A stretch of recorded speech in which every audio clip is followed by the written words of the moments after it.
আচ্ছা বলো কেমন লাগলো, কি বললো? দেখো, আমি আমার ব্যক্তিগতভাবে বলবো না, প্রত্যেকটা স্টুডেন্ট যারা ছেলে ছিল তোমার কাছে প্রত্যেকেই ভালো লাগে। তুমি নিজের গ্রুপে পার্সোনালি তোমার থেকে ফোন নাম্বার নিয়ে গেছে, নেক্সট ক্লাসে জয়েন করবে বলে, বা কাজ তোমার কেমন হচ্ছে এগুলো তোমাকে দিয়ে গেছে। তো আমি মানে কি বলবো, আমার সত্যি খুব ভালো লেগেছে।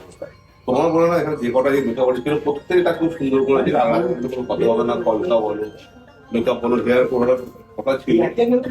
তবে আমাদের শর্ট ফিল্মে দেখবেন হেয়ারটা দেখাতে পারেনি। নেক্সট কোনো ওয়ার্কশপে তুমিও থাকছো, রায়দাও থাকবে, হেয়ারটা আমরা দেখাবো। বিভিন্ন করেছি হেয়ার দেখবো, রায়দা থাকছে হেয়ার দেখবো। নেক্সট শোগুলোতে যদি এগুলো থাকে আমরা চেষ্টা করবো। আর তোমার সাথে কাজ করে দিদির কেমন লাগলো? পাপাইদার সাথে কাজ করে তো অবশ্যই ভীষণ ভালো লেগেছে, কারণ পাপাইদা সব থেকে বড় কথা আমাকে খুব সাহস দিয়েছে তার সাথে মানে এত সাহস দিয়েছে যে তুমি পারবে, করো, কোনো চিন্তা কিছু না, আমি আছি। ভালো কথা বলেছি, খুব ভালো।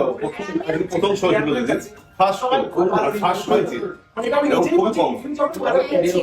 থ্যাংক ইউ পাপাইদা, দোলা দিতে কোনো তুলনা নেই। আর নেক্সট শোগুলো তুমি থাকছো নেক্সট পারবে থাকবে। আরে এদিকে লাইট আছে, এরা কি চোখে দেখে না? বলছি এতগুলো